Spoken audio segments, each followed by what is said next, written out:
It's the George Plaster Show. 30 years of the best sports talk in Middle Tennessee. Featuring Tennessee Sports Hall of Famer Watson Brown.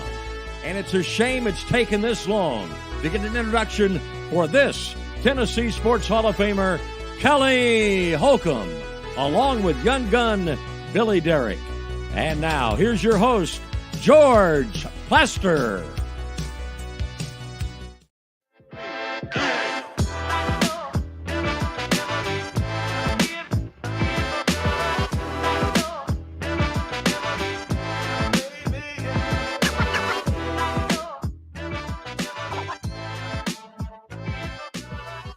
Hello again, everybody. Welcome in. It is a beautiful, kind of cool Wednesday in Nashville, and we've got a terrific show for you.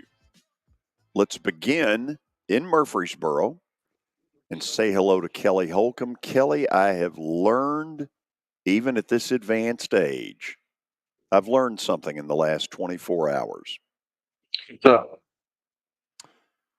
When it comes to sports, confidence is an incredible thing.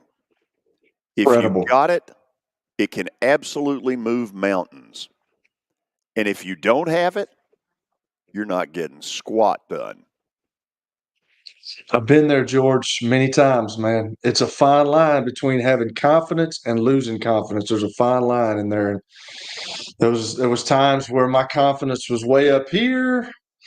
And then there were times when my confidence was way down here. I can remember being in college, man, and I went through it. And luckily I came out on the other side, man, but I couldn't. I just got in my own head and was, thinking negative thoughts. And, now sports psychologists are big, but back then you didn't really think about talking to anybody. But, I've had days where, when I played in professional, man, I was in depression mode, man. Couldn't get out of the bed. I played so bad. You're on ESPN all the time. It's just, I don't know. But you are right. If you got it, man, it doesn't matter. Just like you saw last night. I'm sure that was exciting for you in at Bridgestone Arena, man, because that obviously was crazy. And when you are playing with that type of confidence, doesn't matter what the other team does or how far you get down. You know that. Yeah, we're probably going to come back and win this thing. And that's what happens. So, Billy, you know something at the moment Kelly does not, and that is our church parish council meeting did not end until about 10 minutes after 8. Oh. And at that point, the Preds were down 3-0, and I made the decision to You didn't go to the casa. Mi casa es su casa. So, let me say this. In the last 6 months, the two times that if any of you could have seen a film of my behavior, the first one being in Game 2 of the National League playoff series between the Braves and the Phillies, when they were down 4-0 and rallied to win. You could have put me in the loony bin. You could have put me in a straitjacket and said he needs to be institutionalized. Last night, about the time the decision was made that the goal that made it 4-3 was going to be good, you also could have sent me to the nut house because I acted like a complete fool. Now, the good news is nobody else could see it. I saw it.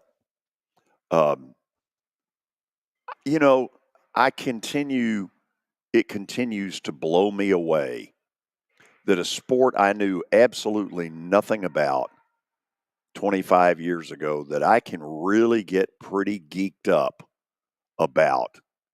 I'm not saying I know as much as a lot of people do, but I will say about this time of the year, I get pretty amped up. How about them Preds? How about them? Speaking of, we'll get to the Preds, but we have some comments on Kelly. Jeff says Kelly Holcomb had a broken jaw once. at Middle Tennessee and still played. Now that's toughness. That a baby. Best quarterback to step foot on MTSU's campus. Kelly played like a boss against the Steelers in 2002 AFC wildcard as well. What else have we got? Yeah, what else? Let's move on, man. Yeah. Nobody cares about days of old, man. Back to the Preds. So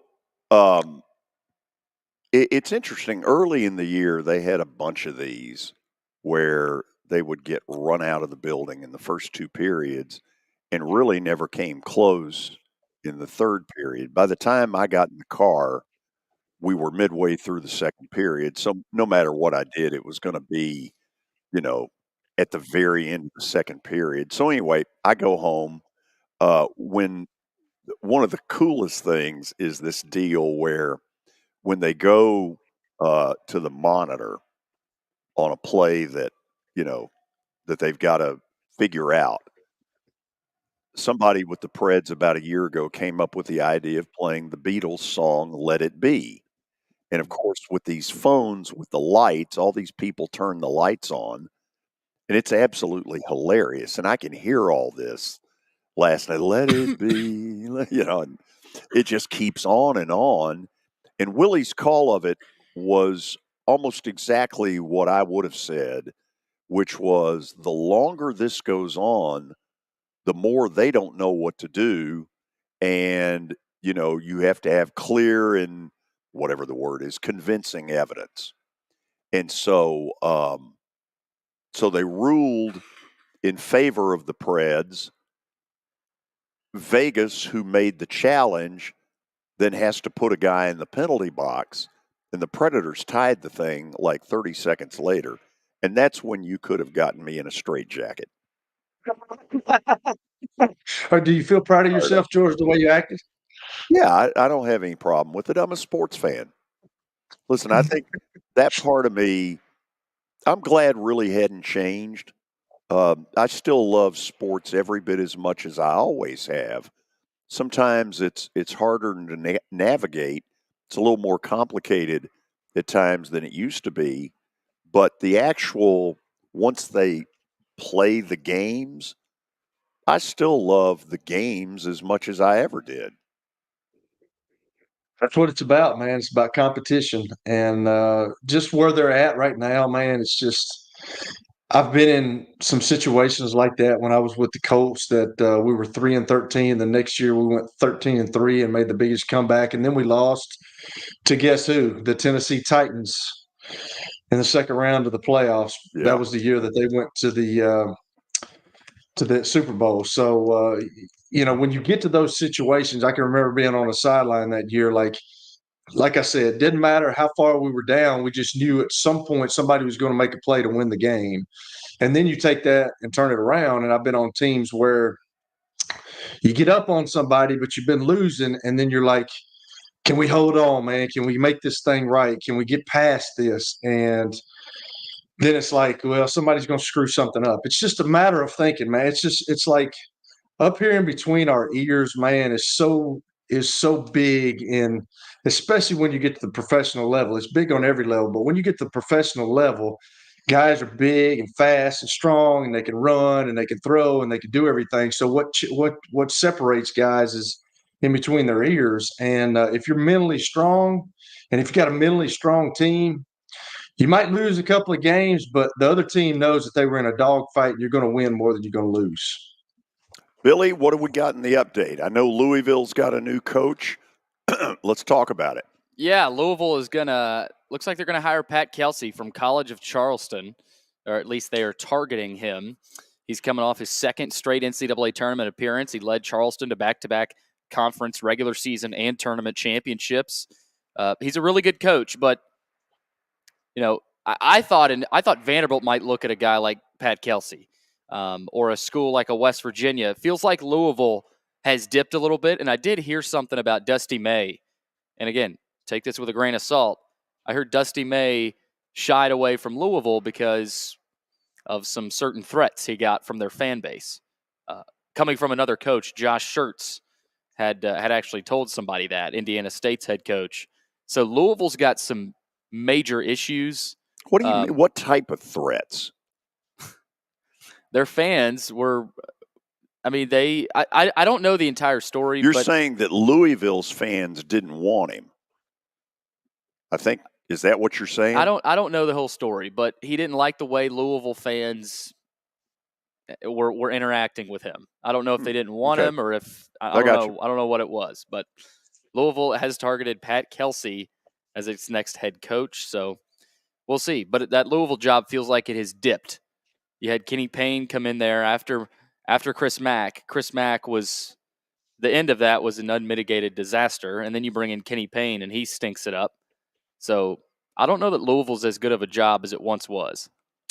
You know, I wonder what Chris Mack is thinking right about now, because at least so far, nothing's happened. What do you mean? He hadn't gotten a job. Yeah, I don't know why, to be honest. I'd love to sit down with him and ask him why. But yeah, I mean, it was really only Vanderbilt that he was even in conversation for. So well, now we say that we don't know that. I mean, there's all kinds of stuff that goes on behind the scenes.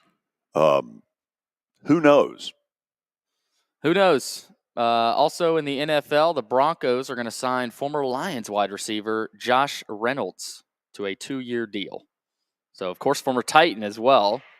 It comes after the Broncos traded Jerry Jeudy to the Browns earlier this month, and he joins a depth chart that includes Cortland Sutton, Marvin Mims, and Tim Patrick. So not the best receiver room in Denver. And, of course, they just let go of Russell Wilson.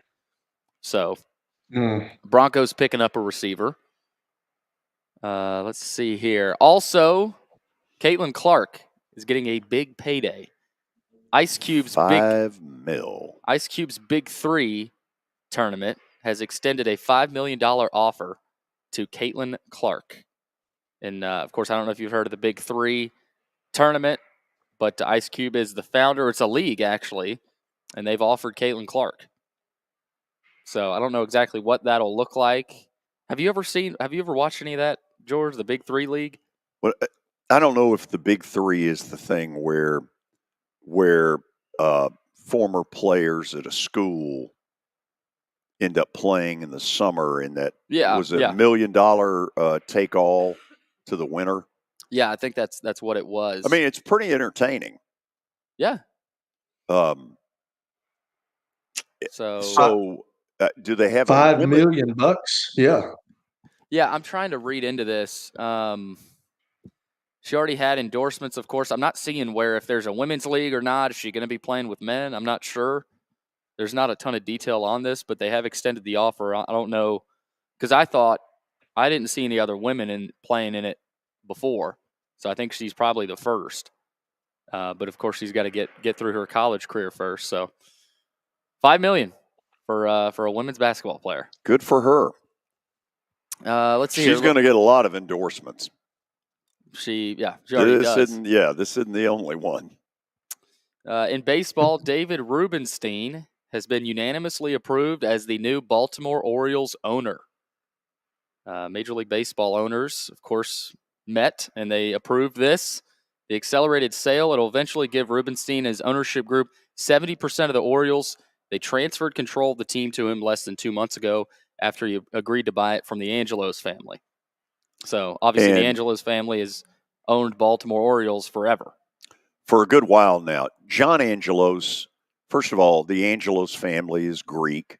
John Angelos has been to our church several times in the past. It spawned a rumor a couple of years ago that was idiotic, that they were moving here. And that one needed to get squashed quickly because that was never going to happen. Yeah, the 3-on-3 league actually is half-court former college and NBA players. Okay. I was thinking of the TBT, the big tournament. So it's two different things. Gotcha. Well, she'll make more money doing that and playing the WNBA, I promise you. Yeah, the WNBA doesn't make any money. So they don't make any. I didn't realize. Did y'all know that the NBA pays salaries, helps pay salaries? Yeah. Yeah. So I did not know that. The NBA helps with that. The only reason the WNBA exists is because of the NBA. Correct. It's the women's NBA. So The NBA Correct. basically provides everything for that league. But I do think Caitlin Clark will put more eyes on that. I mean, she's obviously. I heard she's probably going to go to Indiana, the Indiana Fever, who's been terrible. But I mean, in the state of Indiana, to put her there in that basketball. Yeah, it doesn't matter where they put her. She's got a star power to her that's pretty obvious. Her game a couple of nights ago drew, I think I saw over 3 million television viewers. I mean, this is not. We're not at Final Four time. On the women's front. This is simply her. Mm-hmm. That's phenomenal. It really is. Yeah, she'll be playing in the Sweet 16 this weekend in Albany, New York. And did y'all watch any of that West Virginia game? Iowa, West Virginia? I didn't. She's fiery. I mean, she's cussing people out. And then they keep showing her dad in the stands. I think most of the time he's telling her to shut up. But she's Dad, go away, go home. She's a competitor now. I mean, she is fierce. But that's all I got. Okay, after the break, we're going to get Mark McGee to join us. We're going to show you 2 or 3 of the goals in the third period that capped this just insane comeback last night. This is now 18 games in a row where the Predators have tallied at least 1 point. The all-time record is 35. Holy. 35 games? 35. I did not know that until today. Yeah. How about that? Who was it? I don't know. I don't know, and I apologize. I should have done better with it. Anyway, we'll go to the break. Guy will join us. We'll talk through kind of a miracle night at Bridgestone. Stay tuned. It was the most horrible experience that any mother could ever go through. I knew that I needed to get help. My friend, she immediately said, "You need to call Bart Durham." And you guys were there within an hour. You guys are like family for us. Yeah. Sure is nice to connect with the people that you're doing your best to help.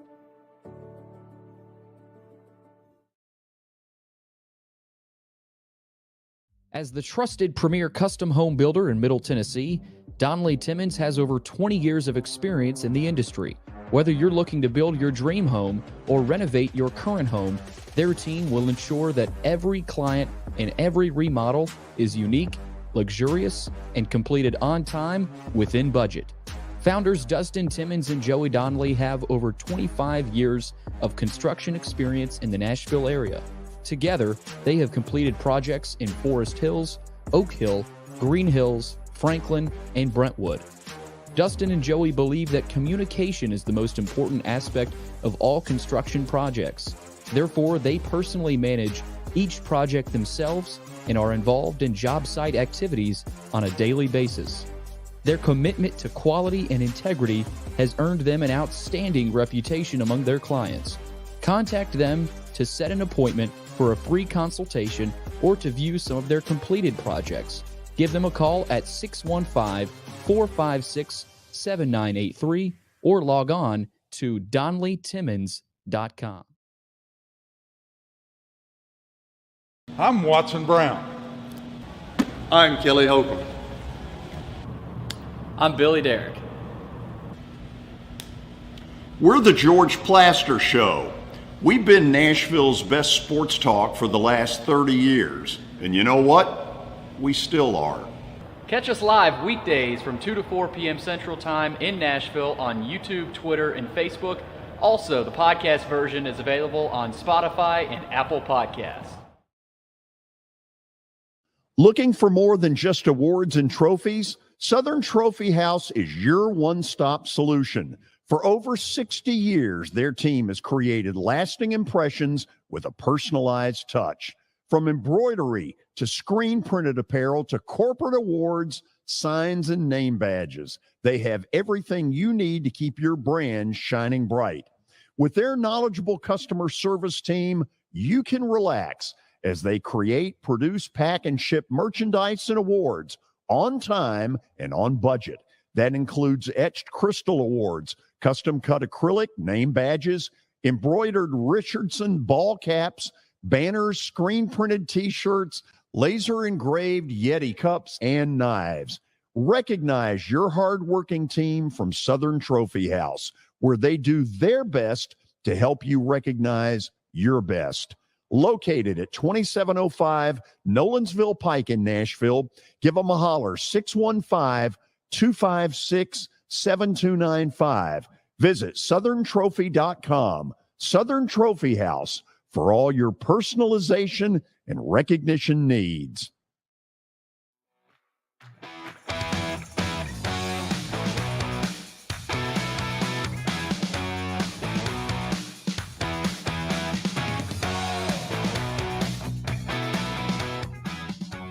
So before we bring Mark McGee on, what we're going to show you are 3 goals that take place in last night's game. The goal that makes it 4-2 Vegas, and this is fairly early in the third period. The goal that ties the game at 4-4, which comes after Vegas gets assessed a man in the penalty box because their challenge was unsuccessful. And then we're going to show you the game winner. All of this courtesy of Bally Sports.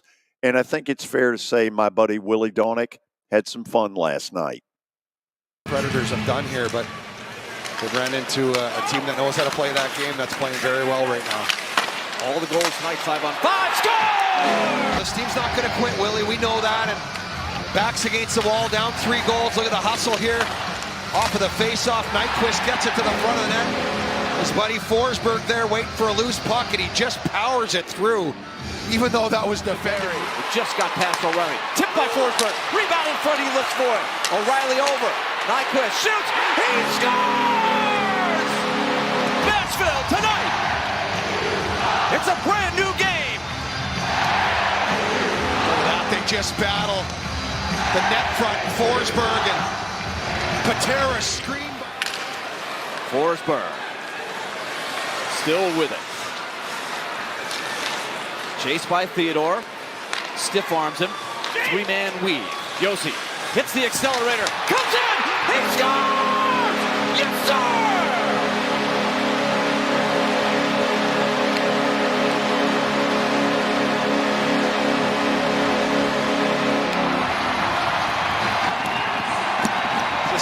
Just an incredible run, and they keep it going.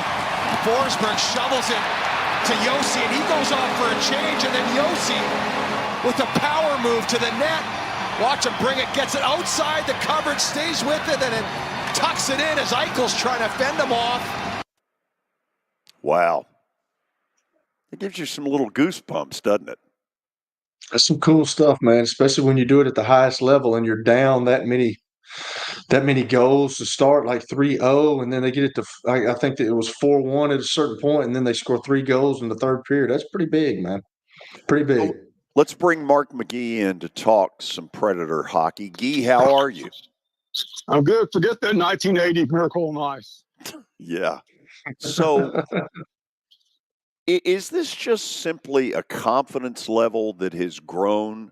Is that it in a nutshell? I think you're exactly right. And they have got confidence in themselves and confidence in each other. But most of all, they have confidence in what Andrew Burnett wants them to do. As he said, I think in the last couple of days, he said, I used to tell them to do things. They were like, well, why do you want me to do them? Well, now they're doing them. They're having success. I don't have to tell them anymore. So they've got confidence in what he has to say to them because they are successful because they're listening to him. And I think that makes a big difference right now. So let's take a look real quickly at the standings because there's some new stuff to get into with this. You say, okay, why do you have a team in the 3? We've got another number to talk about. We do. And what it is the top 3 teams in each division, in the Predators' case, the Central Division, they're in those top 3. 1 ends up playing one of the wild cards. 2 ends up playing 3. the Predators are only 4 points out of being in the 3-hole. Now, on the flip side, they're only 4 points ahead of Vegas with these 10 games left to play. St. Louis, you know, do I think they're out? Not quite. I think at the 7-hole, they're not getting to 7. Could they get to 8? I guess so, but their loss a couple of nights ago to Vegas didn't help them. Give me some thoughts on what we've put up here. Well, the Blues are still kind of in it, and the Predators have a big game with the Blues coming up next week, so that could make a big difference in that situation. But I say the Blues are right now the only ones. So people talk about the Wild still in. I don't see that at all. But the Blues still probably have a chance of making it. The Jets have lost 4 in a row right now. They're having some issues. It'd be really interesting to see what happens there if the Predators keep on going. I fear this Coyotes game on the road, which is a weird scheduling, it may be a trap game for them. I hope not, but they win that game and the Jets keep on falling. It could be an interesting situation for third. So you really monitor a lot what goes on around the league, way more than I do. No kidding about that. When they went on that first 5-game winning streak on the road, I know there was a lot of skepticism, also coming from here, going, okay, is this really for real? And I'm sure teams around the league were like, yeah, well, let's pump the brakes. What are people starting to say now that it's no longer 5 games, but it's now 18? 18 points, yeah. Well, I think what people are saying now, I know what they're saying, that this is the hottest team right now in the NHL, and I don't care who they're scheduled to play against in the first round of the playoffs. That team doesn't want to be that team. Nobody wants to face them right now, I don't think, with the way they're playing. And, they may cool down a little bit before the playoffs start, but right now, nobody wants to play them. And that's the general consensus is, what about these guys, And I think the one thing that people bring up is, after Forsberg and Yossi and Saros and O'Reilly and maybe Nyquist a little bit, who are these guys? There are a lot of, you have to look. I mean, Mark Jankowski scores last night. I mean, nobody knows who Mark Jankowski is much around the league. I think that's one thing surprising people too. Is a lot of guys who nobody really knows are stepping up for them. As I've said before, depth is the biggest thing in hockey, and the Predators now have it. And of course, defensively, we'll talk about that in a minute. Defensively, not so much right now, but offensively, they have the depth, and their all lines are clicking. And and so you've got everything you want. There's nothing. General consensus is there's nothing wrong with them right now. I mean, there's no weakness you can point to at all. I know Kelly likes to look at the weakness situation. They don't have one right now, Kelly. There's no weakness situation at all. And everything they're doing it right. They're at the right place at the right time, making the right plays, and that's what you got to have. So, Guy, there was a point last year where UC was out of his mind. The best goaltender in the league. It never felt like he ever got to that this year. But in the last 2 or 3 weeks, is he starting to get close to that? Oh, he is getting close to that. I think he's second last, 20 games. He's like second best in the league right now, save percentage wise, for that stretch. And, he's back to UC of old for sure. There's no doubt about that. I mean, I don't know how much the motivation was for him, but all the trade talk and that type of thing. But now I'm still hearing kind of out in the hinterlands that New Jersey still would like to have him in the summer. But but I think all that talk and I think that kind of maybe motivated him all of a sudden, because there's really nothing you point to that he did differently or anything. So he just picked it up mentally and is playing the game he's playing the game he was expected to play. He couldn't save them early on, but now he's not only saving them, he is really one of the reasons why they are where they are. Kelly, take it from there and say hello to Guy. What's up, Guy? How you doing, man? Hey, Kelly, what's happening? I don't know it. So I was looking. So the last time that a team had this kind of points total, I mean, I didn't realize that George just told me, but 35 is a record. But the last time a team had this was Colorado Avalanche, and they ended up winning the Stanley Cup. So we've been talking, and I know you just said that about the weaknesses here, but like I think this team right now, with the way they're playing, the confidence they're playing with, and they finally they finally bought into Coach Burnett's system. I mean, they got just as good a chance as anybody, don't you think? I think so. You look back at some of the, you look back at St. Louis a few years ago, look back at Montreal, and even the Panthers last year. I mean, they could definitely be in that situation. If they don't win the Stanley Cup, they should certainly wind up in the finals if everything falls right. I mean, you look at the teams that, Dallas, they played Dallas pretty well this year. They have a 2-0-1 edge on a 2-1 edge on Winnipeg. Avalanche, they haven't done a lot. They haven't done too well against the Avalanche. So I think they've really struggled against them. So those three teams, if they wind up with somebody like Vancouver's playing pretty well right now. So but I think most people feel like Vancouver should be very afraid if they come up against the Predators, because Vancouver's not scoring goals like they were earlier. So is there a like if you're looking at the standings, Guy, is there like a certain slot that you'd want to be in? Or I know people just want to make the playoffs, but now it seems like the Nashville Predators are going to make the playoffs. So do you start thinking about a certain slot like you might, because it's just like the NCAA tournament. It's all about matchups. So I mean, is there somebody that the Nashville Predators? I know everybody don't want to play them, but is there somebody that is a matchup, kind of a matchup nightmare for the Predators at this point? Well, like I said, the Avalanche, yeah. And if they do pass the Jets for third, they would play the Avalanche. Right now, the way things stand with the Stars, they're 2 points up on the Avalanche right now. But I think right now, second and third would play each other. So if they got to third, they would play the Avalanche. So hold on. Let me take that a step farther, Kelly. All right. Yep. So, Guy, part of what's hard is you don't know what you're rooting for on a nightly basis because it's all bunched so tight. That's true. That's true from that standpoint. I think basically just hoping the Predators can keep on going because, like I said, like I said, Vegas is still up there right now. The Predators have the same amount of points as the Oilers, who are in second place in the Pacific. Who'd have thought that? Wow. No kidding. I mean, who'd have thought that? And and the Kings are kind of bouncing around, and Vegas is really struggling right now with the injuries and that type of thing. And so I mean, they're not the Stanley Cup champion they were last year at this point.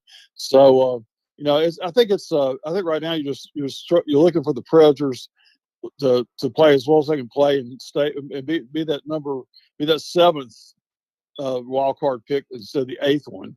And but like I said, if they wind up in third, there's a real good chance it could be the Avalanche, but the Avalanche could also surpass the Stars. It's just so close up there right now. Go ahead, Kelly.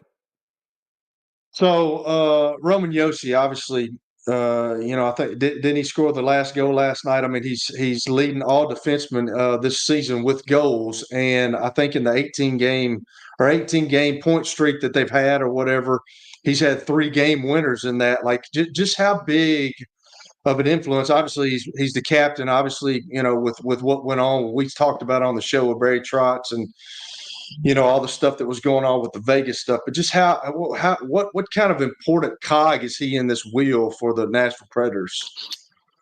Well, he sets the pace for that. He sets the way that locker room thinks, and he's doing that well. I mean, he scored 40 seconds in the overtime last night to win the game. And right now, he's probably the most underrated. He's probably the most underrated defenseman in the NHL. He's certainly he's been a Norris Trophy candidate before. He should definitely be one now for sure with the way he's playing, and he'll probably be right in the mix with that this time around again. But he sets that tone for them, and like they're all saying. They're believing themselves right now. They're that's the thing. They've got a ton of confidence. They're playing aggressive. But one thing that's interesting about him is talk about what's going on in this stretch. They have 37 third period goals, and they've held their opponents to 12. Wow. So and that'll win you some games. Yeah, that was one of the things Andrew Burnett complained about earlier in the season was they weren't playing a full 60 minutes. They're doing that now. So let me ask this question. This is my last question, but this is kind of for me. I was reading like the Jeremy. How do you say his name? Lazon. Yeah, because I had a trainer when I was in Cleveland, and he had the same name. He's from Canada, and he was called Lozone. So it's Lazon. So he just got the franchise record for hits. What does y'all explain that to me? What does that mean? Just like it hits in the corner. Like I know that you're trying to be physical, but what is that? What is that? Just hitting people on the ice in general. He's only 50-something hits away from being the all-time highest season record. Matt Martin has 352. That's the season high all time. He's within reach of that. He will probably play. He was a game time decision last night, so he's ready to go. And Dante Fabro, and Spencer Stastny are skating right now, so that's a plus for them. They could be back at any time defensively. But Alexander Carrier's out right now, so it's going to be good to have some of these guys back. Lazon should be back without any problem, I think. So he's kind of the enforcer, Guy. Then he's kind of the guy that does the dirty work. Well, yeah. Well, last week I think was what I said that with him being out, they lost him. He's the physical presence for them, and they lost that with him being out. And, they overcame it when play was gone. But he's a hitter, and that's what she's got to have to clear the puck out of the corners and make people think before they skate through the neutral zone. So gotcha. Come at you. So yeah, he is a physical presence, and that's the thing he brings the most. Guy, let me ask you this before we go. I remember I kept thinking this when they made the run. I guess it's now been like 6 years ago, 7 years ago. That as it went on, it just kept getting better and better and better. And this has some of that same feel to it to me. But in the regular season. Yeah. Does it to you? It does from my standpoint. Because, I mean, Detroit, boy, they almost slipped up there. And that's one of the games that I think it was Yossi and Forsberg against one said that, that's the game we didn't play too well in, but we found a way to win it at the end. And the same thing last night. They didn't play too well the first period, especially. They had a lot of chances the first period last night, but just couldn't make them count. Probably had more chances in the first period than they did the third. In the third period, they were able to find the net with them. So I think that's the case. I think that they can avoid this trap game with Phoenix. I mean, with Arizona Coyotes in Phoenix. I think that maybe things look coming back home again. I think they've got a chance to really keep this going. Okay, let me ask you something about the Phoenix deal because it'll come up tomorrow night during the game. Arizona Coyotes have been a franchise that has been in trouble now for years. And supposedly it's all going to come to a head this summer where the owner is trying to win a bid at an auction to get I think I've heard 90 acres of land to build ultimately what they want to be the future home of this team. Guy, if this doesn't happen, are they going to Salt Lake City? I think that's a very good chance. For some reason, Gary Bettman's reluctant to move them out of Phoenix. But, right now they're playing a college arena. And a good friend of mine was out there a few weeks ago. A good friend of mine goes to a lot of the games. He said, I kind of like it because all the seats are great. There's no bad seat in the house. But you can't make money off an arena like that. And certainly the atmosphere is not great. And one thing that's really sad for the Coyotes is that a large majority of the fans are wearing another team's jersey. Yeah, and that's not good. Vegas. Yeah, that's a regular thing there. there's not that many Cody's jerseys. It's an ugly jersey anyway, but there's not many people are wearing it. So I wouldn't wear one either. But if I was a Cody's fan, the old emblem, yeah, but not the new one. No, I don't know. It's a bad situation. It is, and I don't think. I mean, I don't know. I just don't. I think there's interest in hockey there. I mean, it's a huge area, but I just don't know what It's mostly people from other areas and they're coming in. Like I said, they're bringing their loyalties with them. They're not really saying, "Oh, I'm a Cody's fan," But I would think, the Diamondbacks have pulled it off with a lot of the same kind of stuff, a lot of transients that have moved there. Now, it's easier to say right now, having just come off a World Series appearance, that Arizona can make it work. But it has never seemed, and look, I'm very sensitive to this. I want to give any franchise in trouble a chance. But it feels like this is about the fourth chance that Arizona's had.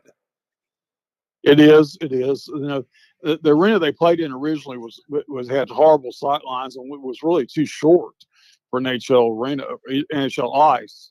And so so they haven't had a good situation yet since they've been there from an arena standpoint. And you've got a great basketball arena. You got a great the Diamondbacks have a wonderful facility there, and but in the Diamondbacks in spring training, the game I went to there, I mean, it was almost sold out. It was I think 15,000 or something like that, the game. So, for a spring training game. And I mean, they obviously, the Diamondbacks are drawing well, but Cody's, I mean, the desert and hockey, maybe they don't go together, Yeah, it's hard to know for sure. But anyway, Guy, I appreciate all the info. Let's keep them on the straight and narrow. Keep winning. Keep winning. Thanks, Mark. Thank you, guys. Appreciate it. All right. See you. Mark McGee joining us. Consider this one thing, and then we'll go to the break. In the last 18 games, the Predators, if you secured every point, if you won every game in regulation, you would add 36 points to your total, 18 times 2. Out of that possible 36 points, they have garnered 34. That's insane. Is that any good? That's pretty good. Crazy, man. And you said they're 4 points, George, you said they're 4 points away from being in the third slot? In the division, and to be honest, Guy is probably right. I don't see the advantage to getting all the way up there. Me neither. Personally, I'd rather be in the 7 hole. The team I don't want to play is Vancouver. Vancouver, when I saw them earlier in the year, man, they were tough. They've not been as good, I'd say, the last 6 weeks. But if I could pick a team to not have Nashville play, it'd be Vancouver. Is it just a matchup deal, George, with Vancouver, or just they're really good? I thought we had real trouble getting into the offensive zone against those guys. Yeah. Yeah, let me ask this. So if the playoffs started today, who would the Preds be playing? Hold on. Keep yapping for a second. So they're the 7. I can give you that answer. The 7 seed right quick. now. What seed does the 7 seed play?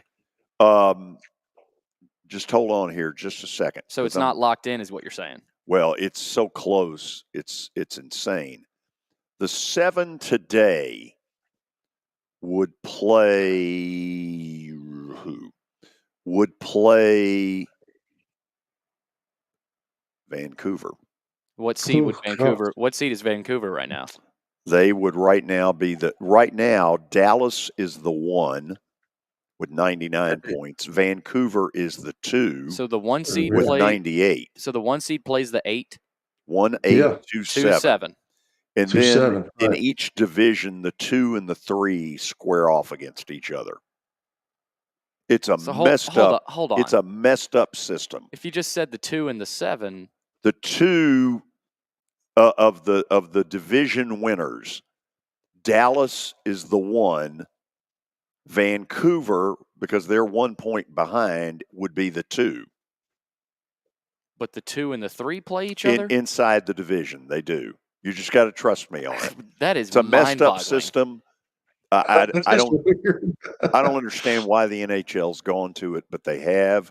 There is some baseball news you need to know when we come back.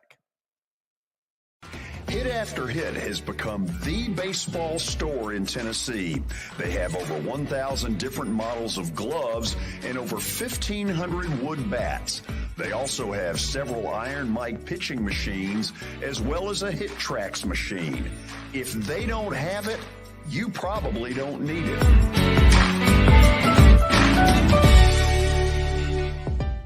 We're proud to call Hit After Hit the official shirt provider of the Plaster and Friends Celebrity Bowling Night.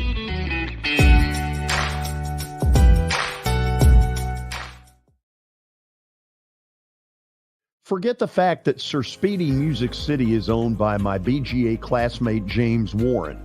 Their work stands on its own merit.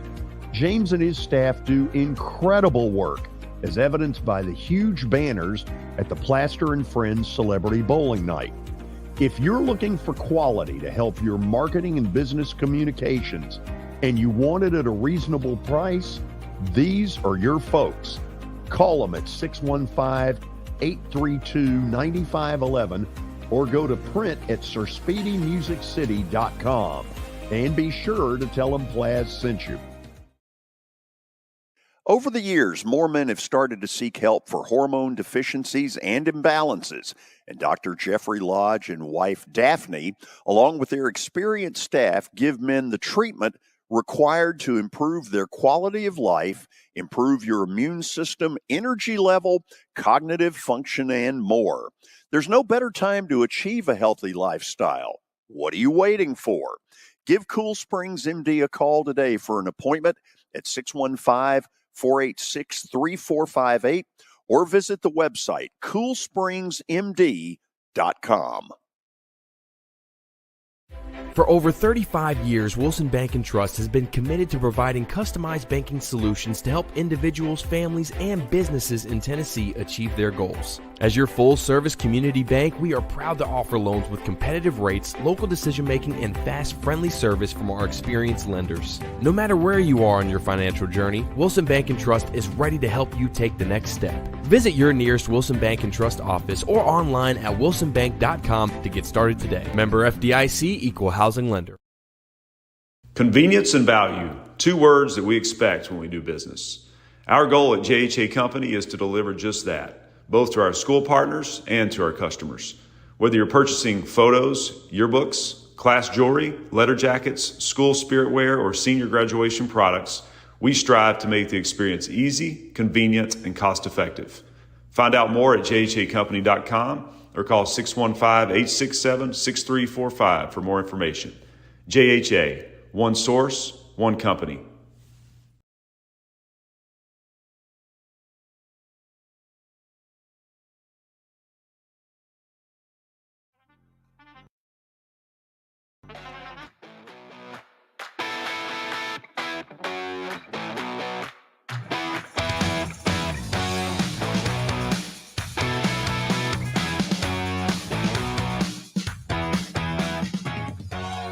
So you can see me holding a phone here. I'm going to read straight out of a wire service story. Tomorrow's opening day in Major League Baseball. However, baseball openers in New York and Philadelphia have been postponed today until Friday because of rainy forecasts in both cities.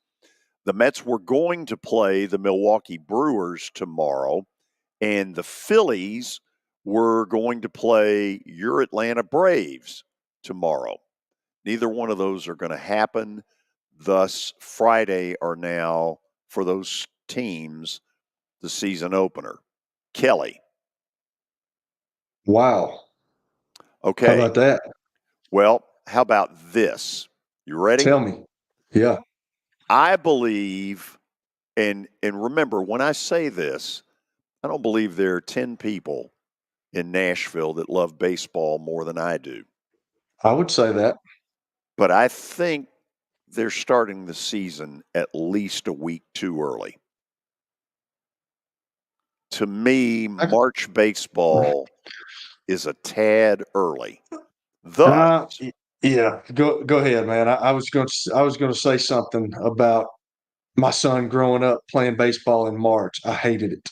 Oh yeah, I mean, you never know It's too weather-wise. cold. Yeah, you never know weather-wise what you're getting. That's exactly right. I mean, if you're going to schedule home openers in March in New York and Philly, there's a real likelihood of this. So, but also decrease the amount of games you play. Well, why do they play 100? That's where I'm going with it. Right now, the reason they're playing 162, the obvious answer is to push it back to 154. 154 reduces for each team 4 home games. You play 81 home games. You would play 77. What I think has to happen, and apparently nobody can agree to it, is to say, okay, that makes sense. How do we handle the lost revenue? And to me, the answer is players, you take whatever the percentage is, 4%, 5%. Owners, same thing. You lose 4 to 5%, and the players do as well. At least so far, they have not found any common ground in that area. Yeah, I was going to say, man, you start asking players to give back. Yeah, that's not going to happen much, George. I agree with you, man. I always hated playing baseball this time of year because, like y'all talked about, it's cold and then it'll be really hot and then it'll be really cold and it starts raining. I don't know. It's just a tough time of the year to play baseball. And I was driving by the park the other day when the one that we played at up here in Murfreesboro, and they were out there and it was sunny, but then the next day it was cold and rainy. And I'm like, golly, I don't miss that. I really don't. But like asking owners and players to give back money, that's a tough sell, George. Oh, it is. But look, I loved it when the Braves won it in 21. Yeah. It was awesome. But it was also in November. And that feels too long. Start in late March, end in early November. To me, something's got to happen. And if the players and the owners cannot agree, then the solution is to simply play. You pick out 4 Sundays out of the year and you designate those as day-night doubleheaders or simply one paid admission doubleheaders. You got to do something. That's a good idea. I wouldn't mind that. I think that would be pretty cool. You're right. I mean, I don't know. Is that are they talking about this, George? Obviously, not much. Oh, really? Not nearly as much as they need to. But if you were to get a real run of bad weather in the Northeast, it would come back around some. There's an overlap right now. The NCAA men's tournament, in theory, Major League Baseball season is a week and a half in before you crown an NCAA tournament champion. When I was growing up, the NCAA tournament would end on a Monday night, and then baseball would start a couple of days later. And look, it's this way in all the sports. I'm not saying it's just baseball, but to me, it's a hard sell in early April. I agree, man. But we talk about this all the time, man. It comes down to money, and if money is the issue, they're going to go after the money. Just like the NFL is going to play 2 games on Christmas Day. I mean, it's just they're going to keep reaching and they're going to keep throwing things out there to see if it works. And if it works, and if people are interested in it, then they're going to go full throttle to do it. And it's the same thing in baseball, basketball, NHL, whatever makes more money. They're into trying. Okay, after the break, we'll go stat of the day. Then we'll get into John Calipari's situation at Kentucky. It got out last night. He is coming back. And then later in the show, we'll get into Ohtani's mess, because some baseball people I've talked to have said, look out. We have, like the Carpenters in the song, we've only just begun. That's right. Stay tuned. Venture Express has been helping people in this area for more than 40 years. They're headquartered in Murfreesboro with over 30 years of dedicated fleets involving production, manufacturing, and corrugated experiences. They're an asset-based company with over 700 tractors, 4,000 trailers, and 800 drivers. If you need their help, dial them up 615-793-9500 or log on to ventureexpress.com. Star Physical Therapy was established in 1997 with one great mission: to serve. If you're hurting, don't wait to receive physical therapy. You don't need a referral to see their physical therapist, and early morning and evening appointments are available. Make the call to 615-673-1420 and get rid of that pain. Star Physical Therapy, the official health provider of Football Friday. Yo, you want to see something cool? No? Well, I'm going to do it anyway. Step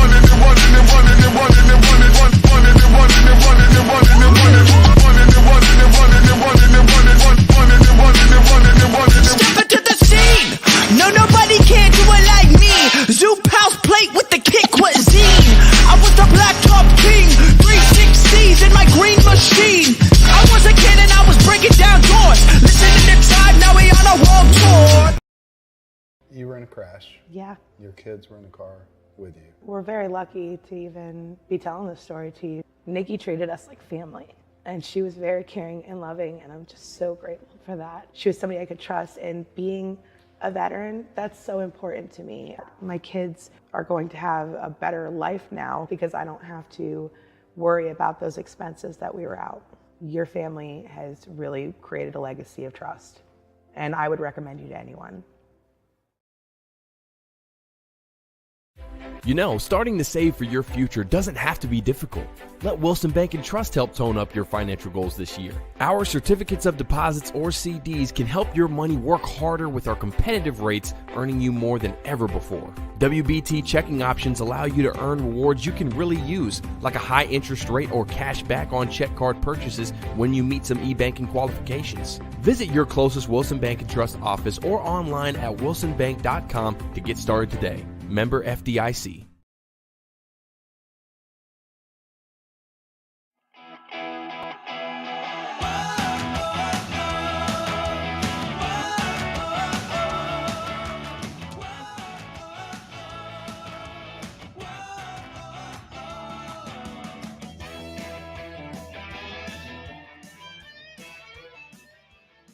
Top of the hour on a Wednesday. Talking a little John Calipari in Kentucky coming up, but first stat of the day brought to you by John English Antique Sports and Cards out in Shelbyville. They're open during the week, Tuesday through Friday from noon to 5 and Saturdays from 10 a.m. to 5. Give them a call, 931-492-4304. All right, see what we got today, and I think we're going baseball again. Here we go. George, since the Braves play tomorrow, here's a question. They don't play tomorrow anymore, actually. Who pitched the most opening day games in the 2010s for the Braves? From 2010 to 2019.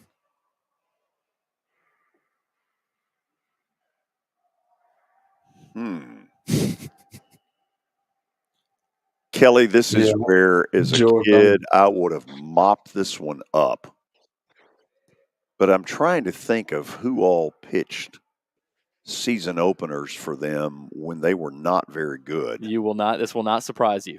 In the 2010s. Yeah. When they were really bad. When they were really bad. They won the division, got in the playoffs in 11. Freddie Gonzalez got them to the playoffs in 13. I'm wondering if it's Chris Medlin. Nope. It's not Medlin. Keep going, George. Keep guessing. No, thanks. Go ahead and put it up there. This is embarrassing. This is embarrassing, George. Yeah. Come on, George. Julio Teheran. Gosh. You know, Julio Teheran had a little comeback. He did. A year ago in Milwaukee. Now, his velocity wasn't really a whole lot better, but apparently for about a 6-week stretch, he was pretty darn good. Did he not pitch a game in Nashville? Brewers? I think he might have, yeah. I think I do remember that. Yeah. But I just remember Tehran, decent pitcher on some really bad Braves teams, Yeah. always opening day. Julio Teheran.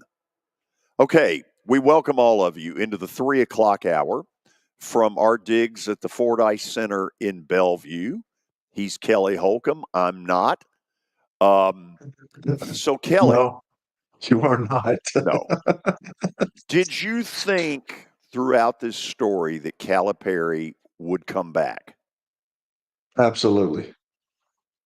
Okay, hold on to that. I mean, thought you were trying to get him fired yesterday. I get that, but like, I don't know. They're in a tough situation with his contract and everything. I mean, what is his is it a lifetime contract, George? Well, I don't know all the wording of it. They say lifetime, but then they say it would take $33 million to get rid of lifetime. He signed a lifetime contract valued at $86 million over the course of the deal. His buyout right now would be $33 million. So, Billy, what did you think would happen? I'm with Kelly. Deep down, I didn't think they were actually going to make a move. Just because if they fire him, who is going to replace John Calipari at Kentucky and walk into that snake pit? Well, I don't know that I know the answer. I know there are 3 obvious home runs. Billy Donovan, Jay Wright, and Brad Stevens. After that, now maybe somebody could throw a name at me I haven't thought of. But after that, I think everything below that threshold is below it. I don't think there's anybody else that rises to that big 3. Yeah. Can you think of anybody? I can't really, but with the big 3, I don't know if any of them would want the job. I think the only one that would want to come is Billy Donovan, because I think he's more accustomed to college. I mean, he's been in the pros for a while, but like Jay Wright, I think is probably done. I don't think he wants that headache. And Brad Stevens, I don't think he wants that headache either. He's been in the pros for a while now too. So I just think Billy Donovan, if you're asking anybody, I think he may consider it, but I don't know if he would do it. Here's what we don't know yet, and it may or may not get out. Did Mitch Barnhart, the athletic director at Kentucky, potentially reach out to those kind of people and say, would you be interested? Right. Maybe he got an 0 for 3, and maybe he said, well, if that's the case, then we move on where we are. I don't know that. We may never know that. But what I think I do know correctly is that there's no love lost between Calipari and Mitch Barnhart, and it kind of goes back to when Kentucky hired Billy Gillespie. And the story is that Mitch Barnhart wanted nothing to do with Calipari, and Calipari knew it. So when Billy Gillespie bombed out and there was this hue and cry for Calipari, there was some really pissy feelings between those two about the way the first go-round had gone. So I don't think there's some love between the two.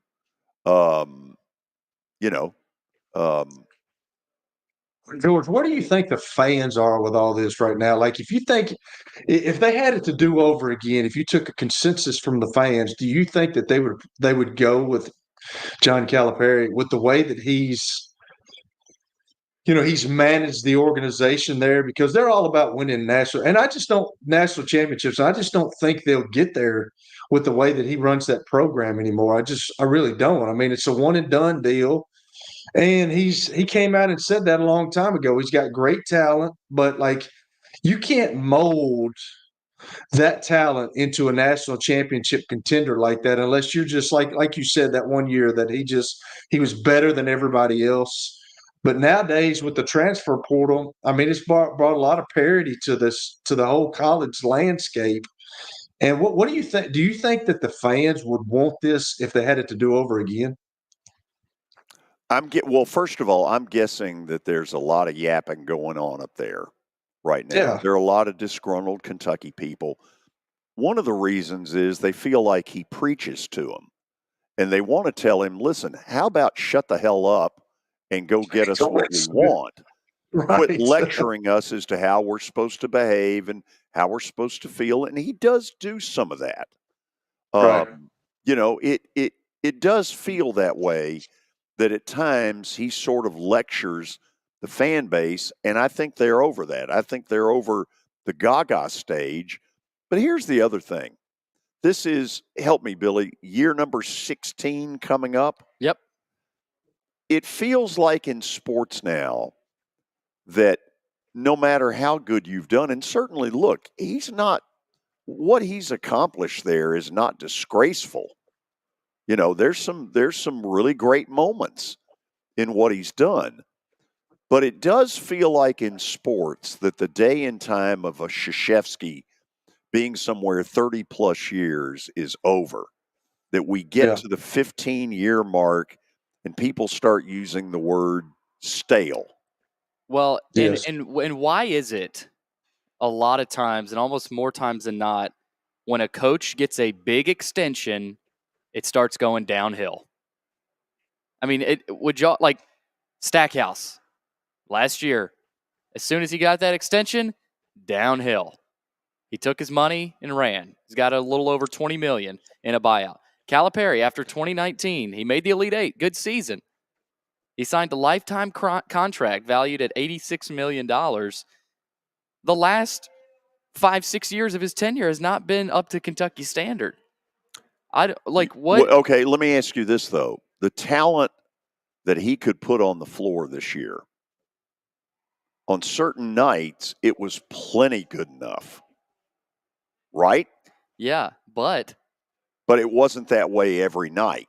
Yeah, and like Taylor said, he's still got the talent, but it's becoming a trend of them losing early in the NCAA tournament. At some point, you have to look in the mirror and say, something Calipari's doing is not working anymore. It's not, I mean, the day of getting freshmen in here and winning with freshmen is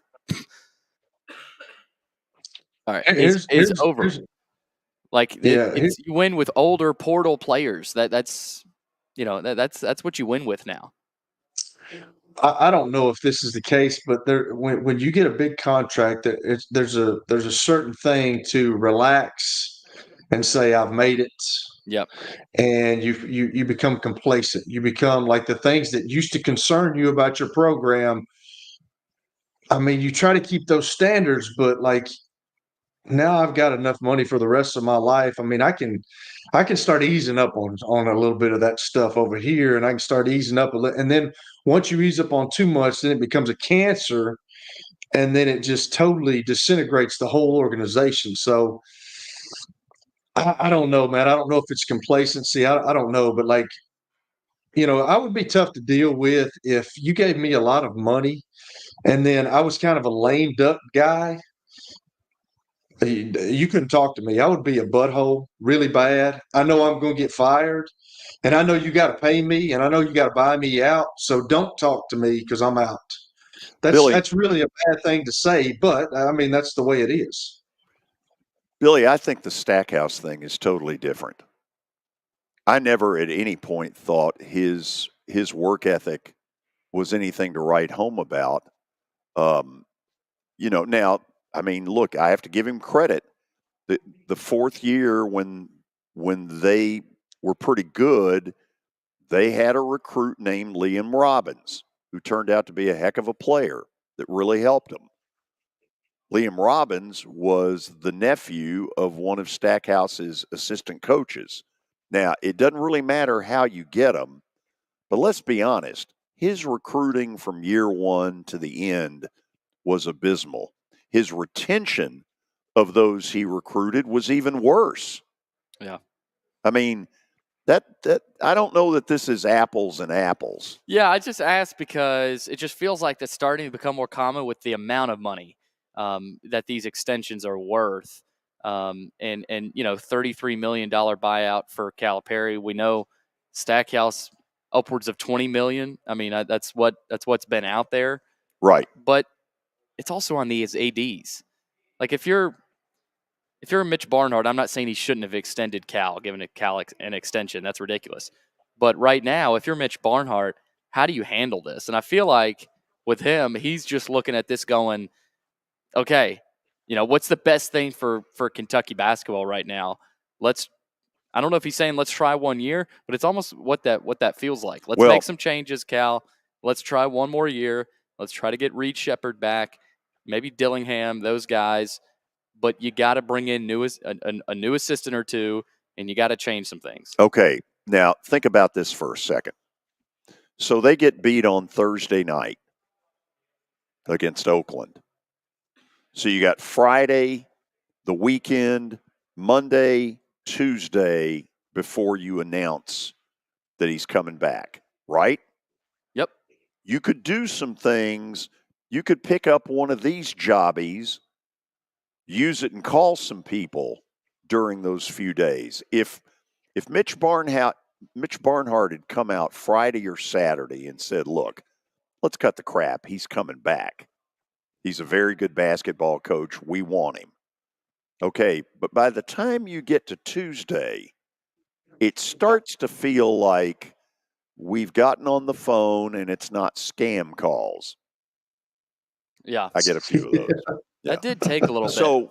So, I mean, how much time really would it take if let's just say that his list was mine? Billy Donovan, Jay Wright, Brad Stevens.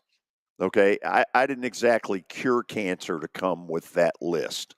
That's a pretty easy list that a lot of people would have had. 3 phone calls could be done in a day. Yeah. Billy, Mitch, are you interested? No. Thanks. Good luck to your team. Then you call Jay Wright at CBS or whatever. Got any interest if I do this? Nope. I don't know. I'm just saying it feels like there might have been some stuff going on. And if it wasn't, would anybody accept it? It might have been, what's the stomach of our boosters to pony up $33 million? Where are we getting the money? There's something going on, man. There's like this leads the questions and then not saying anything, and he's on solid ground. It's leading to something. They don't have the same confidence in where the program is being led to right now. So that's why I think you're right. I think he probably made some calls, and I think that's a tough sell. But just think about that, George. If you got to get boosters to pay $33 million, and now you've got to sign another coach, and you're going to have to pay him too. That's a lot of money that's got to be anteed up here in the quick lake. So okay, see if y'all would buy this. Clearly, I'm not his biggest fan. Clearly. The next person he out coaches X's and O's may well be the first. When I think of great tacticians, he doesn't come up for me. But do I think he could pull a rabbit out of the hat and come up with a club that could win a national title again at Kentucky? I wouldn't rule it out. Oh, I wouldn't rule it out either with the way that he recruits. And he recruits those guys, and he gets big name guys. He gets 5-star athletes to come every year, and they do that one and done deal. I think Reed Shepherd is one of those kids he can keep. I don't know. I mean, is the Dillingham kid, is he staying or is he going to the NBA? Not sure yet, but if they get those two guys back, then you're cooking with gas because both of them are really good players. But this season was a perfect example. Those two guys were on the bench. they played, but they weren't starters. And I heard a lot of people. Were they not toward the end, though? No. I mean, Reed Sheppard did not start in the A&M game. And he didn't start in the NCAA but he played a game. ton of minutes. Yeah, but why don't you start him? Like, the decisions like that is what Kentucky fans are so pissed about. Just start them. Why don't you start Sheppard and Dillingham? They're the two best guards on the team. Maybe they don't play well as starters. Maybe they play well coming off the bench. Maybe he figured that out. I don't know. I've seen people like that. I've seen people that they get so juiced up when they start, but once the game starts flowing and they can come in, they're relaxed and they're okay. I've seen that. So I always say it. We don't know what's going on behind closed doors, but stuff like that happens, Billy. Yeah, and the other thing is, we talk about Kentucky being too young. On the other side, they had Antonio Reeves, who was a senior. They had the Trey Mitchell kid, who was a transfer from UMass, who I think was a junior. They weren't experienced, super experienced, but they had older pieces that you thought might mesh together with the younger guys and still didn't. So the argument that Kentucky was just too young, you can't really say that because they did have a couple of experienced pieces. I think that's where Kentucky fans are right now. They just don't know where to go, and it's just not working with Cal. Here's one question I guess I've gotten all this. So when you're a coach and you're put through, 4 or 5 days of what's my future, do you ever kind of look in the mirror and say, okay, what can I do better? I don't know. Does he strike you as a guy that would do that? I don't know, but when you're sitting around waiting, I don't think he's too worried about it, because if you are getting rid of him, you're gonna have to pay him. Exactly. So most of the coaches don't sit around worrying about that. Obviously, what he's done so far has been successful, but right now it's not being successful. So maybe you sit down and you say, "Hey, what can I do better?" But like he's already set the precedence a long time ago when he sets those kids down, and it's just like Nick Saban says, I want to bring value to you. I want to get you to the next level, whether it's a year, 2 years, whatever. You're probably not going to stay here the whole time. He set the precedence. So how do you go back? It's just like the NCAA. How do they go back with this NIL? They can't go back with this NIL stuff. So it's like he's already set that for himself. How do you go back? I don't think you can. I don't think he cares, because if you fire him, $33 million, baby. After the break, we ask the question, how serious is the Ohtani mess? I'm starting to think it's pretty serious. Stay with us. As the trusted premier custom home builder in Middle Tennessee, Donnelly Timmons has over 20 years of experience in the industry. Whether you're looking to build your dream home or renovate your current home, their team will ensure that every client and every remodel is unique, luxurious, and completed on time within budget. Founders Dustin Timmons and Joey Donnelly have over 25 years of construction experience in the Nashville area. Together, they have completed projects in Forest Hills, Oak Hill, Green Hills, Franklin, and Brentwood. Dustin and Joey believe that communication is the most important aspect of all construction projects. Therefore, they personally manage each project themselves and are involved in job site activities on a daily basis. Their commitment to quality and integrity has earned them an outstanding reputation among their clients. Contact them to set an appointment for a free consultation or to view some of their completed projects. Give them a call at 615-456-7983 or log on to DonnellyTimmons.com.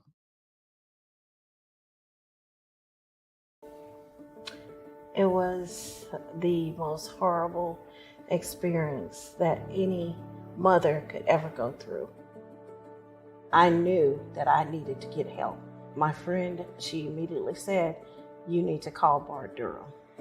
And you guys were there within an hour. You guys are like family for us. Yeah, sure is nice to connect with the people that you're doing your best to help.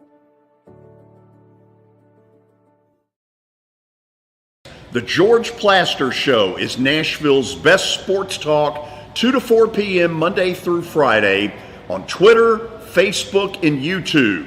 There's a podcast version available on Spotify and Apple Podcast. Looking for more than just awards and trophies? Southern Trophy House is your one-stop solution. For over 60 years, their team has created lasting impressions with a personalized touch. From embroidery to screen-printed apparel to corporate awards, signs, and name badges, they have everything you need to keep your brand shining bright. With their knowledgeable customer service team, you can relax as they create, produce, pack, and ship merchandise and awards on time and on budget. That includes etched crystal awards, custom-cut acrylic name badges, embroidered Richardson ball caps, banners, screen-printed T-shirts, laser-engraved Yeti cups, and knives. Recognize your hard-working team from Southern Trophy House, where they do their best to help you recognize your best. Located at 2705 Nolensville Pike in Nashville, give them a holler, 615-256-7295. Visit southerntrophy.com. Southern Trophy House, for all your personalization and recognition needs.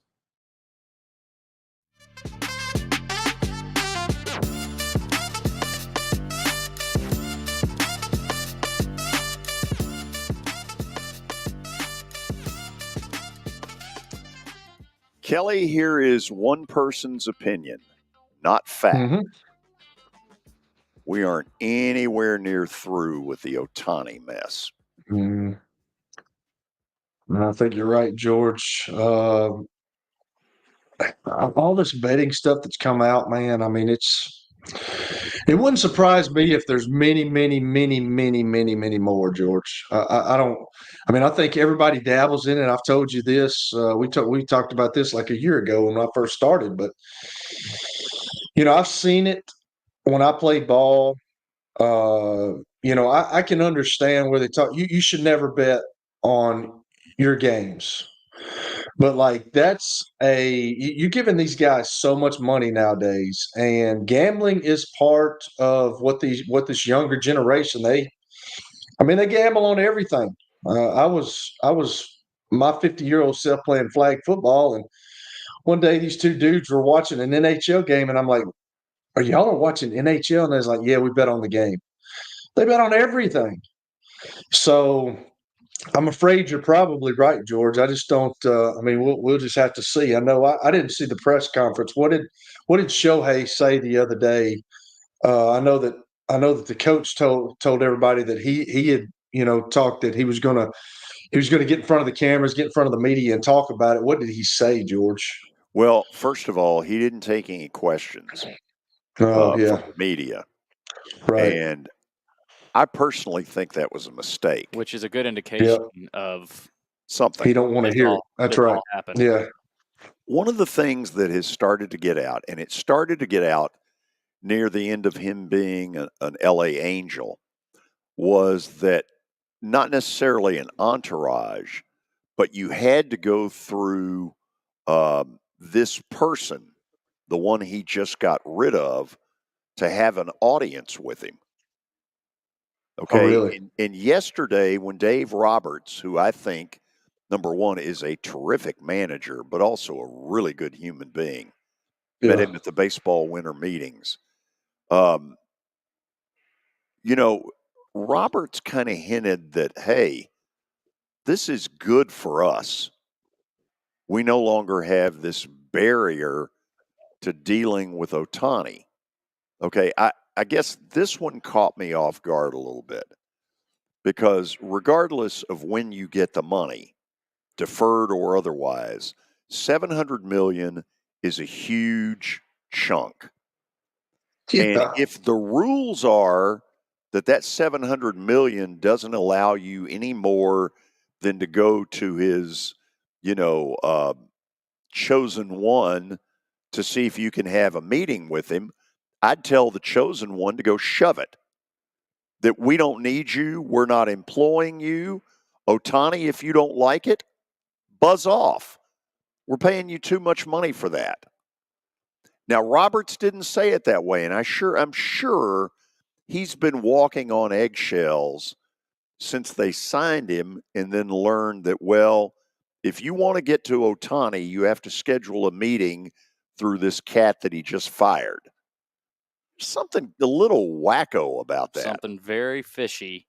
And how did this theft go on for so long without anybody noticing it? Okay, and that's what baseball people are kind of privately, number one, asking themselves.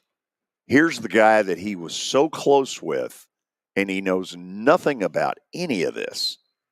I mean, it seems a little hard to believe. But even more than that, I mean, Ohtani has had this squeaky clean image. And yet behind the scenes is this, if you want to meet with him, you'll have to go through so-and-so who will either grant you the meeting or not grant you the meeting. Well, if I'm the manager of the team, I'm telling the middle guy, listen, there's the freeway. Don't let it hit you in the ass. We don't need you. Yeah. I don't see this being a situation where you look at it and you go, because these guys have been working together for what, since I think it was 2018, maybe? Whatever, I guess, is like first year with the Angels. Yeah. And so they got to be really close, and now he's just kind of kicked to the curb. Something about it. Yeah, I mean, it does seem. So hear me out on this. Let's say that baseball knows something that we don't know. And the last thing on God's earth they want to do is permanently make Ohtani ineligible. I mean, he is right now the face of the game, right? Yeah. So at the top, if you want to put Acuna or Bryce Harper or whoever, fine. But Ohtani's right there, if not above him. So the last thing baseball wants is that.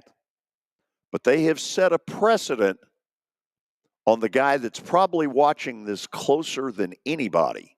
Yeah, exactly. That's what I was about to ask you, George. Yeah, he's now been in this baseball purgatory for 33 years. So if they find evidence that Ohtani was involved in stuff, are they really going to drop the hammer?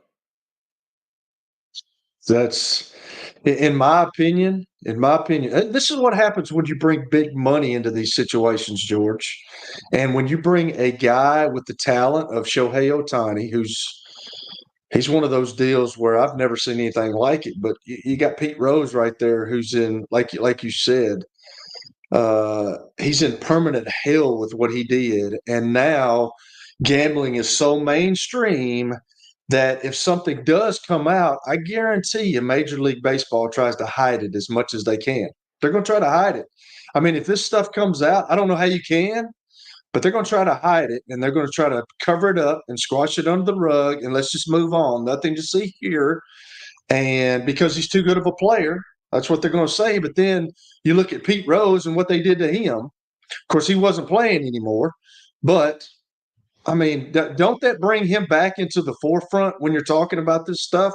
Like, if you're going to allow this to go on, like if they find out that Ohtani did something wrong, you better punish him like you did Pete Rose. If you don't, well, then, hey, come on back, Pete. You know what I'm saying? It's bringing him to the forefront. So, to me, I guess I've asked myself this question for a while. Rose is 82. And he certainly does not look like the Pete Rose I remember as a player. The aging process has certainly happened with Rose.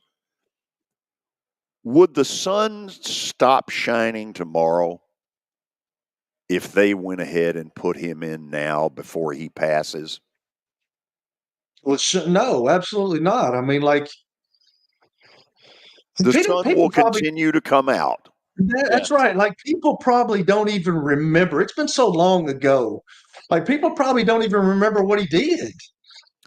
And with DraftKings, with sports, but with all this gambling stuff, like, It's like we would have never thought. Like the NFL was so against gambling, and they just had the Super Bowl in Las Vegas. So Right. don't tell me all this stuff. So see if you buy this. It's so hypocritical, George, to me. And I just think, like, with what Pete Rose did on the baseball diamond, he deserves to be in the Pro Baseball Hall of Fame.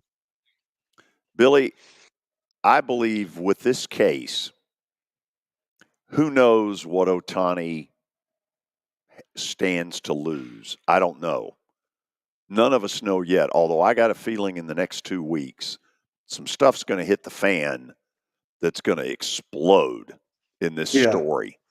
So would I be right in thinking that nobody has a chance to benefit more than Peter Edward Rose?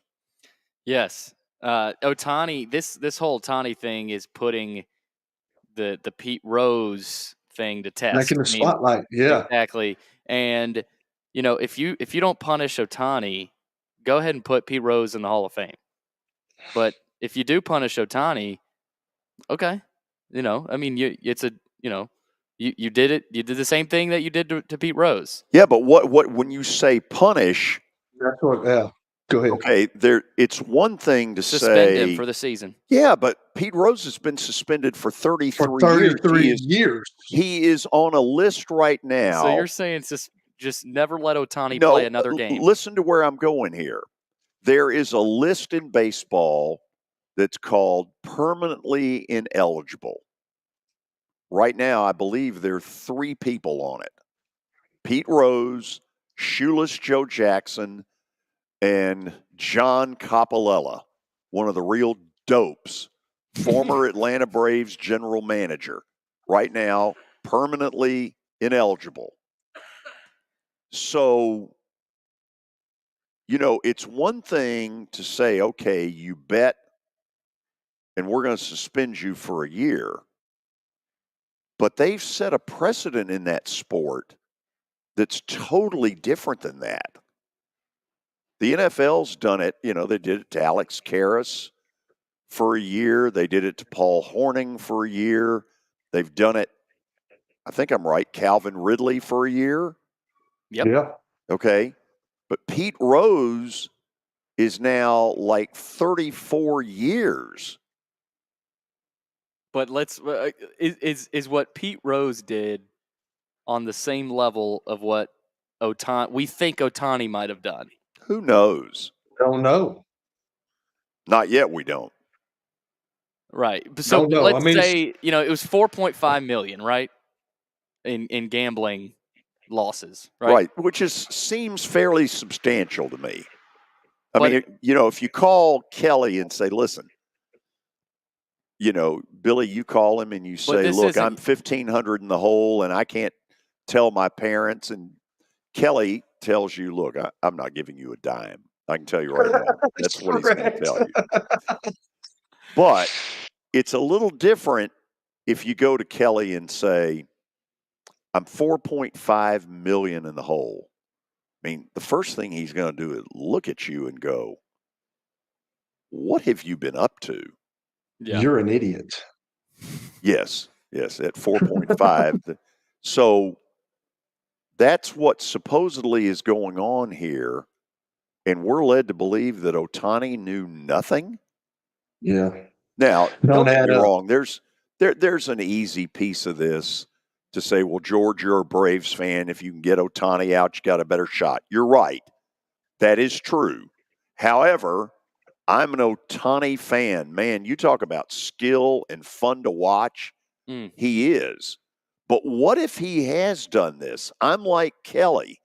I think baseball tries to hide it. Yeah. I mean, where's Danny Evans when you need him?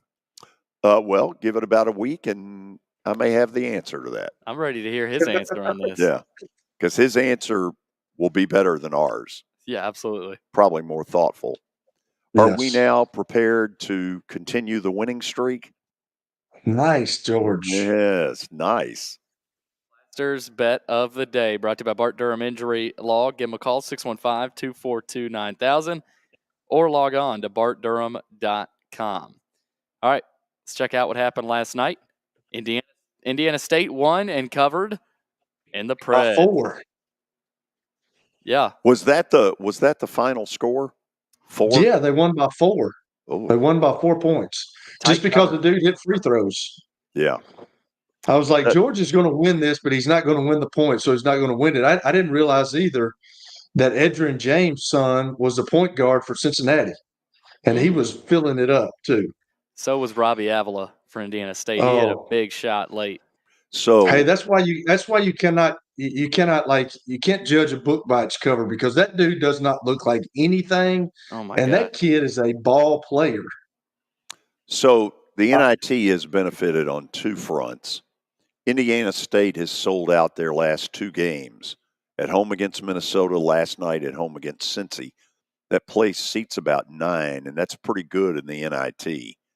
Yep. The other thing is they now are moving what was Madison Square Garden is now this year Indianapolis Hinkle Fieldhouse. That's right.